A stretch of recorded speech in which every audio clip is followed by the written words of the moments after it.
Vue de la frontière ce lundi matin, l'offensive israélienne sur le Liban se poursuit. Au sud du pays, comme ici à Marjayoun, ou encore Arab Salim, mais aussi dans la banlieue sud de la capitale, où le Premier ministre israélien a ordonné de nouvelles frappes.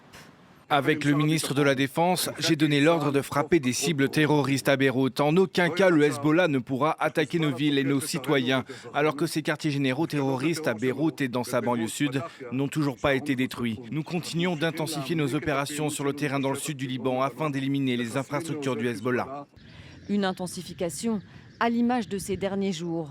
L'armée israélienne a nettement progressé au Liban, tout en poursuivant ses frappes aériennes, malgré le cessez-le-feu conclu le 17 avril.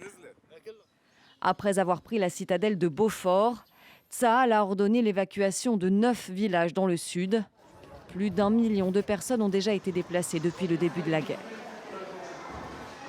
Il nous est désormais impossible de rentrer chez nous. La ville a subi d'importantes destructions et nous avons perdu de nombreux proches. La situation est extrêmement difficile.